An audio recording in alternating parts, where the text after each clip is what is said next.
오늘은 사도된 바울이라는 제목으로 함께 말씀을 생각해 보겠습니다. 우리에게는 바울이라는 말보다 사도 바울이라는 말이 더 익숙합니다. 마치 그 사도가 무슨 이름인 것처럼 항상 우리는 바울을 이야기할 때 사도라는 말을 붙여서 사용합니다. 하지만 사실 이 사도라는 말은 굉장히 특별한 경우에 사용되어지는 말입니다. 여러분들도 잘 알고 계시겠지만 예수님의 제자들이 많이 있었어요. 예수님이 부활 승천하신 이후에도 이따가도 한번 살펴보겠습니다만 몇백 명의 제자들이 예수님의 모습을 지켜보고 여전히 예수님을 따르며 또 초대교회를 형성해 가기 시작했습니다. 하지만 하나님께서는 그 수많은 제자 가운데서도 직접 12명의 제자들을 선택해서 사도라는 이름을 붙여주셨어요. 그러니까 아주 제한적으로 사용되는 그런 어떤 특별한 단어라고 볼 수 있습니다. 그런데 놀랍게도 바울은 편지를 쓸 때마다 혹은 자신의 편지 가운데서 반복적으로 자신이 사도라고 주장합니다. 왜 이런 말씀을 드리느냐? 사실 사도 바울은요, 예수님을 직접 만난 적이 없어요. 놀랍죠? 그 사도 바울인데 그 사도 바울은 예수님을 직접 만나서 예수님의 가르침을 받은 적이 없는 인물이라는 거예요. 그러니까 예수님이 12제자를 선택하실 때 그 자리에 있지도 않았고요. 그 12제자에 포함되지도 않았습니다. 하지만 나중에 사도 바울은 자신을 사도라고 주장하기 시작했다는 거예요. 우리는 어릴 때부터 사도 바울이라는 말을 많이 듣다 보니까 이게 그냥 자연스럽게 뭐 사도 바울이지 이렇게 생각하지만 예수님 당시에는 사도 바울이 자신을 사도라고 주장하는 것에 대해서 엄청나게 큰 논란이 있었습니다. 왜? 아니, 사도는 예수님을 따르던 예수님이 직접 임명하신 그 12명이 사도인데, 아니, 난데없이 예수님을 만나보지도 못한 그런 인물이 어느 날 갑자기 자신을 사도라고 주장하니까 받아들이기가 어려운 거죠. 심지어 우리가 잘 알고 있습니다만 사도 바울은 오히려 당시 예수님을 믿던 기독교인들을 박해하던, 마치 비밀 경찰처럼 수사하면서 그 예수님을 믿는 사람들을 잡아다가 재판에 넘기던 그런 유대교의 인물이었어요. 그러니까 당시의 초대교회 사람들이 사도 바울의 이 주장을 쉽게 받아들이기가 어려웠죠. 그래서 이 바울을 사도로 인정할 것이냐 말 것이냐에 대해서 엄청난 논란이 있었습니다. 도대체 사도 바울은 무슨 근거로 자신의 사도성을 주장하는 걸까요? 누가 봐도 예수님을 따르던 그 12명이 아닌 이상 어떤 누구도 자신을 사도라고 주장한 적이 없는데 사도 바울은 자신을 사도라고 주장하기 시작했다는 거예요. 사도 바울은 왜, 어떤 이유에서, 무슨 근거로 자신이 사도라고 이야기하는 걸까요? 오늘은 그것에 대해서 한번 살펴보면서 또 우리의 신앙을 함께 돌아보려고 합니다.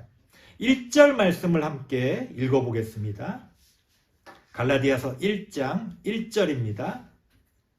시작. 사람들에게서 난 것도 아니요 사람으로 말미암은 것도 아니요 오직 예수 그리스도와 그를 죽은 자 가운데서 살리신 하나님 아버지로 말미암아 사도된 바울은, 무슨 얘기예요? 자신의 그 사도성이, 자신이 사도가 된 것이 무엇으로부터 말미암았는지, 어떤 근거로 자신이 사도라고 주장하는지에 대해서 오늘 1절 말씀에 사도 바울이 직접 고백하고 있습니다. 이 1절 말씀을 차근차근 살펴보면서 사도 바울이 자신을 사도라고 주장하는 근거를 한번 생각해 보려고 합니다. 사도 바울은 뭐라고 이야기합니까? 자신이 사도가 된 것은 사람들에게서 난 것이 아니라는 거예요. 사람들이 사도의 독특함, 사도의 특별함을 인정한 것은 그것이 어떤 사람의 어떤 기원, 사람의 인정을 받은 것이 아니라 예수님이 직접, 하나님이 직접 그 사도를 임명했다는 것에 그 특별함이 있다는 거예요. 근데 사도 바울은 예수님을 만나보지 못했잖아요. 그럼에도 불구하고 사도 바울은 자신이 사도된 것은 사람들에게서 난 것이 아니다. 인간적인 기원을 가지고 있는 것이 아니다라고 이야기합니다. 예수님이 부활 승천하시고 나서 사도들이 고민에 빠졌어요. 뭐냐면 이 이스라엘 사람들은 숫자에 굉장히 많은 의미를 부여합니다. 성경을 보면요, 성경에 나오는 수많은 숫자들은 대부분 우연히 쓰여진 게 아니에요. 각각의 의미를 가지고 있습니다. 예수님께서 12사도를 뽑으신 것도 마찬가지예요.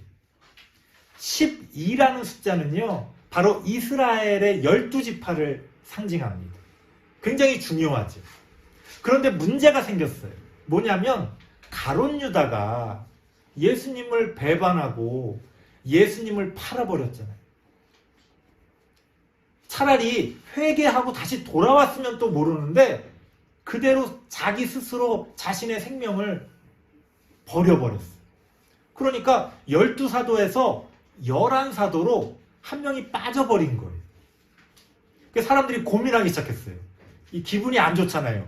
12명이 딱 채워져 있었는데 한 명이 빠지니까 사람들이 모여서 야, 하나님의 뜻은 우리를 처음에 12명을 세우셔서 12지파 각각을 상징하게 하셨는데 이제 한 명이 빠졌으니 이 한 명을 채우는 것이 하나님의 뜻 아니겠냐 하면서 회의를 시작합니다.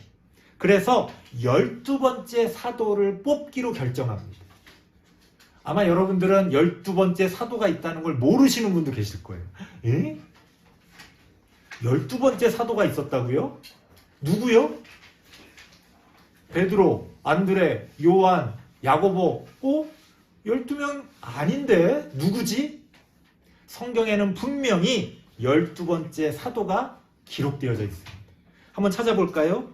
사도행전 1장 25절, 26절 말씀입니다. 사도행전 1장 25절, 26절 말씀입니다. 신약성경 188페이지쯤 됩니다. 신약성경 188페이지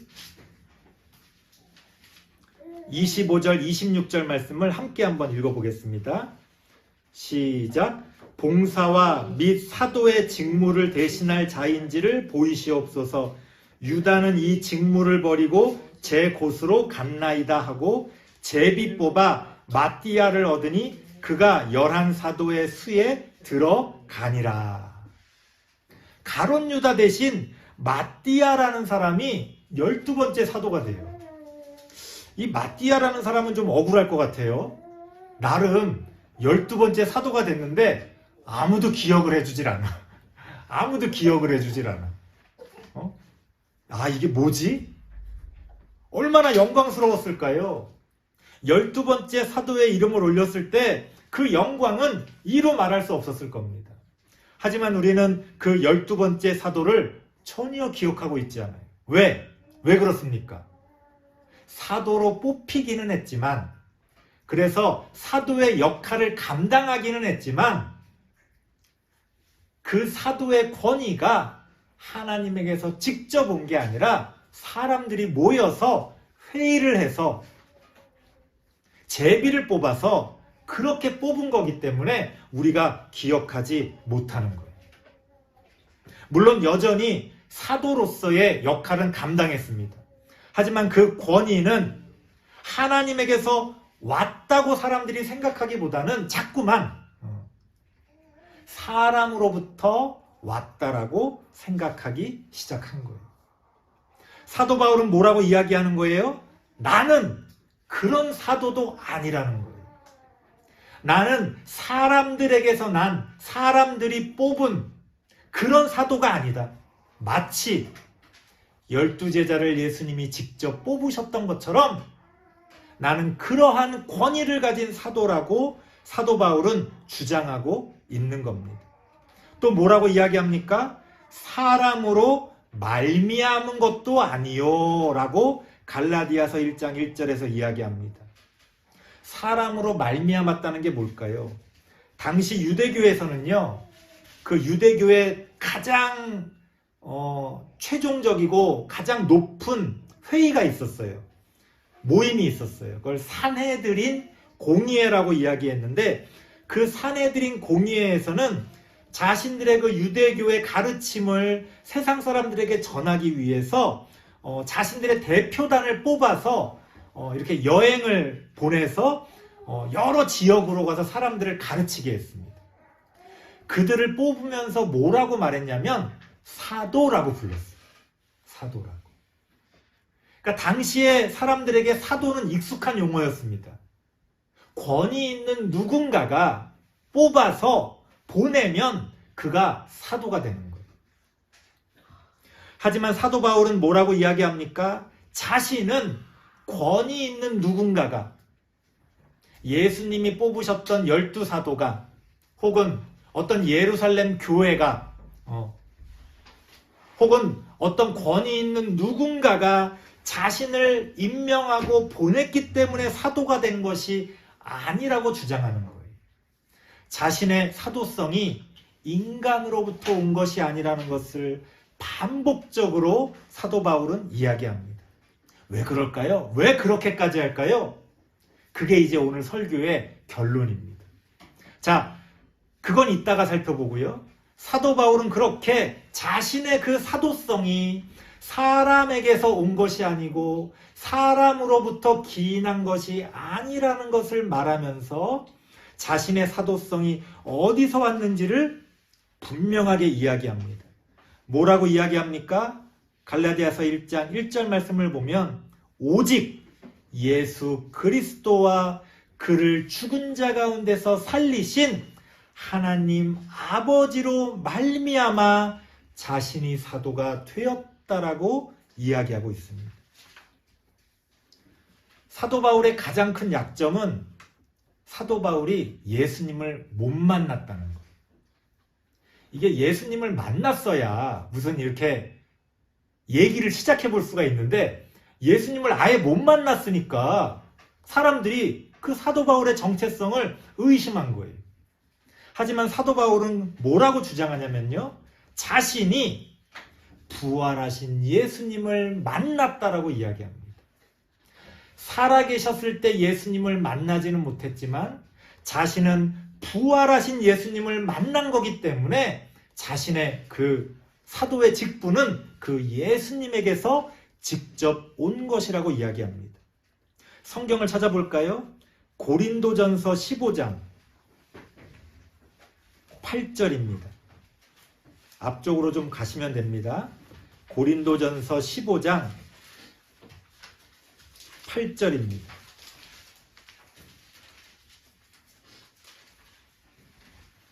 신약성경 282페이지쯤 됩니다. 282페이지쯤 돼요. 고린도전서 15장 8절에서 10절까지 같이 한번 읽어보겠어요. 좀 길긴 하지만 사도 바울이 자신의 정체성에 대해서 뭐라고 이야기하는지를 한번 보겠습니다. 고린도전서 15장 8절에서 10절입니다. 시작. 맨 나중에 만삭되지 못하여 난 자 같은 내게도 보이셨느니라. 나는 사도 중에 가장 작은 자라. 나는 하나님의 교회를 박해하였으므로 사도라 칭함받기를 감당하지 못할 자니라. 그러나 내가 나 된 것은 하나님의 은혜로 된 것이니 내게 주신 그의 은혜가 헛되지 아니하여 내가 모든 사도보다 더 많이 수고하였으나 내가 한 것이 아니요 오직 나와 함께 하신 하나님의 은혜로라. 이 고린도전서 15장은요, 앞부분을 보면 부활하신 예수님이 누구도 만나주시고 누구에게도 보여주시고 그런 게 목록이 쫙 나와요, 그 앞에. 그러면서 가장 마지막에 부족한 나에게도 부활하신 예수님이 나타나셔서 나를 만나주셨다라고 이야기합니다. 이건 사도 바울의 직접적인 고백이고요. 사도행전에 보면 우리 그 이야기 잘 알죠? 사도 바울이 되기 전에 사실은 사도 바울의 본명은 바울이 아니라 사울입니다. 그 사울이 유대교의 앞잡이가 돼서 기독교인들을 잡으러 다닐 때 다메섹이라는 곳에서 부활하신 예수님을 만납니다. 환상 중에 만나게 되는데요. 그때 사도 바울이 회심하고 기독교인이 되죠. 그리고 사도 바울로서 거듭나게 됩니다. 사도 바울은 지금 그 사건을 이야기하고 있는 거예요. 부활하신 예수님을 내가 만났기 때문에 내가 그 부활하신 예수님을 통해 하나님에게 그 사도의 직분을 임명받았다는 거예요. 그런데요, 그 앞부분을 보면 부활하신 예수님을 만난 게 사도 바울만은 아니에요. 그런데 놀랍게도 사도 바울은 자신이 부활하신 예수님을 많은 사람들이 만났지만 그 중에 자신이 특별히 사도로서 임명받았다라고 이야기합니다. 이게 의미하는 것은요, 사도 바울이 부활하신 예수님에게 사도로서 새로운 사명을 받았다는 거예요. 사도라는 말은 어떤 사명을 부여받은 사람이 사도예요. 그러니까 사도 바울이 사도가 됐다는 건 새로운 어떤 사명을 예수님에게 직접 부여받았다는 거죠. 심지어 기존의 12사도도 가지지 못한 전혀 새로운 사명을 자신이 임명받았다라고 부여받았다라고 사도 바울은 주장하고 있는 겁니다. 그러니까 생각해보면요, 사도 바울이 앞에서 자신은 사람들에게 난 것이 아니고 부활하신 예수님으로부터 사도로 임명받았다라고 말했지만 사실 사도 바울을 사도로 규정하는 것은 사도 바울이 주장하는 그런 것들이 아니에요. 그런 것들은 기본이고 사도 바울을 공격하는 사람들에게 변명하기 위해 주장하는 것이고 정말 사도 바울의 사도성을 증명해 줄 수 있는 건 사도 바울이 부여받은 새로운 사명이라는 거예요. 그 사명이 무엇입니까? 사도 바울의 삶을 보면 그 사도 바울의 사명은 복음 전도였어요. 그냥 복음 전도도 아니고 이방인을 향한 복음 전도였어요. 기존의 12명의 사도들도요, 복음을 전했습니다. 하지만 유대인들에게 전했어요. 그들은 여전히 유대인들만 구원받을 것이라고 생각했어요. 왜 부활하신 예수님이 사도 바울을 그 12명에도 포함이 안 되는데 새롭게 사도로 임명하셨을까요? 바로 그것은 기존의 유대인들이 도저히 받아들일 수 없는 이방인들을 향한 구원을 선포하기 위해 하나님이 사도 바울을 사도로서 세우셨다는 거예요. 사도 바울이 아니면 할 수 없는 일이었기 때문에 사도 바울은 사도로서 새롭게 세움을 받게 됩니다. 바로 그것이 사도 바울이 자신의 정체성으로 내세우는 거예요. 예수 그리스도의 복음. 그게 왜 복음입니까? 이미 유대인들은 그 복음이 없어도 하나님 안에서 선택받은 민족이기 때문에 다 구원받을 수 있어요. 왜 그게 복음입니까? 선택받은 민족이 아니라고 생각되어졌던 이방인들에게도 예수 그리스도의 구원이 똑같이 공평하게 그들에게 그 구원이 베풀어진다는 것이 바로 사도 바울이 전한 예수 그리스도의 복음이었습니다. 사도 바울이 전한 복음에 대해서는 사실 굉장히 어려운 내용이기 때문에 앞으로 다음 주부터 계속 이어지는 갈라디아서 강해를 통해 우리가 함께 더 깊이 살펴보도록 하겠습니다. 오늘은 사도 바울이 어떻게 해서 사도가 되었느냐라고 할 때 그 근거에 대해서 이야기하는 거예요. 기존의 사도처럼 부활하신 예수님을 만났고 기존의 사도처럼 하나님이 그를 사도로서 세워주셨지만 사실 사람들은 그것을 인정 안 하기도 했어요. 하지만 사도 바울이 내세우는 최종적인 근거는 뭡니까? 바로 예수 그리스도로부터 시작된 그 구원의 복음이 자신을 새로운 사도로서 세워주셨다는 거예요. 3절 말씀 같이 한번 읽어볼게요. 갈라디아서 1장 3절입니다. 같이 한번 읽어보겠습니다. 시작. 우리 하나님 아버지와 주 예수 그리스도로부터 은혜와 평강이 원하노라. 아멘. 사도 바울이 편지 쓸 때 자주 쓰는 말이지요. 은혜와 평강이 있기를 원하노라. 여러분들 그냥 이게 인사말인 것처럼 생각할 수도 있는데요. 아니에요. 이 은혜와 평강이 있기를 원한다는 말은 형식적인 인사의 말이 아니라 바로 예수 그리스도의 구원의 복음을 요약해주고 설명해주는 단어라는 거예요. 왜 그렇습니까? 구원의 본질이 뭐예요? 우리가 죄를 지어서 하나님과 우리의 관계가 깨진 거예요. 예수님께서 이 땅에 오셔서 십자가의 죽으심으로 하나님과 우리의 관계를 회복시켜 주신 거예요. 하나님과 우리의 관계 가운데서 평화를 가져다 주셨다는 거예요. 그게 바로 평강이라고 번역한 단어입니다. 평화, 평강. 그리고 그 평강은, 그 평화는 사람의 공로가 없이 예수 그리스도의 그 십자가의 구원을 통해 우리에게 거저 은혜로서 주어졌다는 거예요. 바로 그 구원의 복음을 요약해주고 설명해주는 말이 은혜와 평강입니다. 사도 바울은 이어서 4절 말씀에 이 복음이 어디로부터 왔는지를 분명하게 선포합니다. 그리스도께서 하나님 곧 우리 아버지의 뜻에 따라 이 악한 세대에서 우리를 건지시려고 우리 죄를 대속하기 위하여 자기 몸을 주셨느니. 무슨 얘기예요? 십자가의 죽음을 통하여 우리에게 그러한 은혜와 평강이 주어졌다는 것을 사도 바울이 이야기합니다. 사도 바울이 많은 논란에도 불구하고 사도로서 인정을 받은 것은 바로 사도 바울이 전한 이 복음 때문이었다는 거예요. 생각해보면 이런 거예요.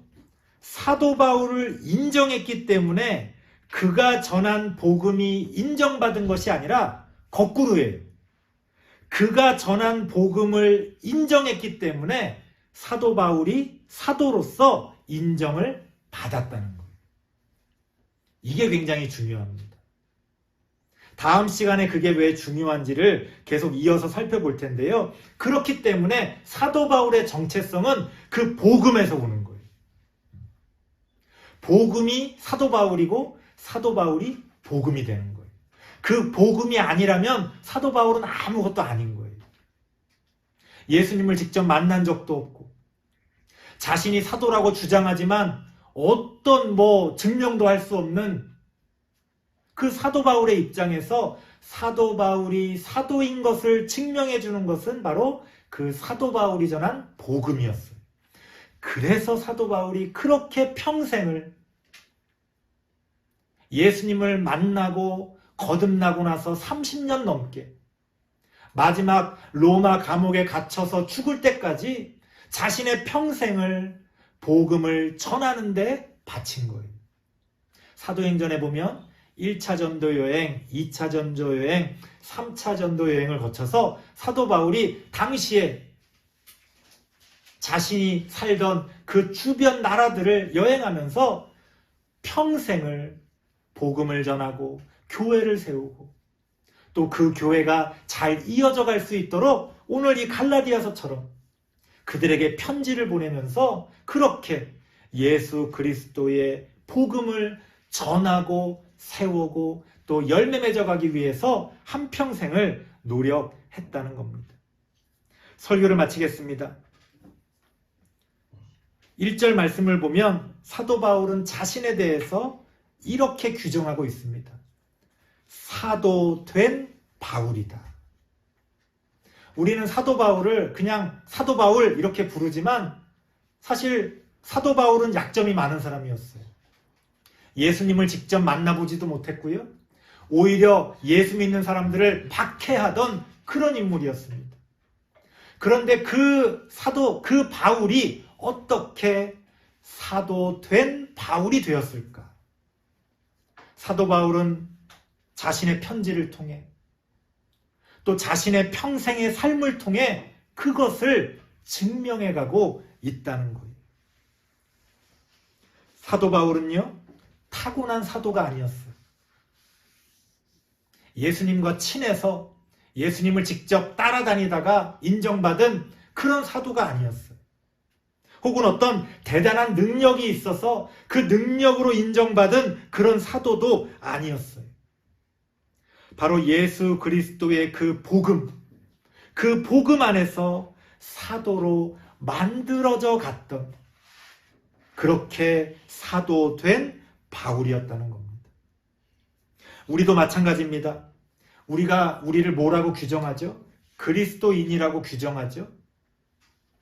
우리가 어떻게 그리스도인이 됩니까? 우리는 모태신앙으로 그리스도인이 되는 게 아니에요. 우리는 어떤 내 믿음이 좋아서 나의 열심으로 그리스도인이 되는 게 아닙니다. 바로 복음 안에서 하나님이 예수 그리스도를 통해 우리에게 전해주신 그 복음 안에서 우리는 그리스도인으로 만들어져 간다는 거예요. 그렇기 때문에 사도된 바울은 우리에게 그리스도인 된 우리 자신으로 그렇게 규정되어져 갑니다. 그렇게 복음 안에서 하나님의 말씀 안에서 진리 안에서 그렇게 만들어져 가는 되어져 가는 우리 모든 성도님들 되시기를 바랍니다. 기도하겠습니다. 하나님 감사합니다. 우리가 가졌다라고 생각하는 것들, 우리가 있다라고 생각하는 그런 것이 어디에 있습니까? 우리에게는 믿음이 있습니까? 우리에게는 구원이 있습니까? 그렇지 않다는 것을 하나님 말씀을 통해 깨닫게 됩니다. 사도 바울이 평생을 사도된 바울로서 자신을 증명해 갔던 것처럼 우리 또한 하나님 안에서 예수 그리스도의 복음 안에서 그리스도인으로서 만들어져 가고 세워져 갈 수 있도록 하나님 함께 하여 주시옵소서. 예수님의 이름으로 기도드리옵나이다. 아멘.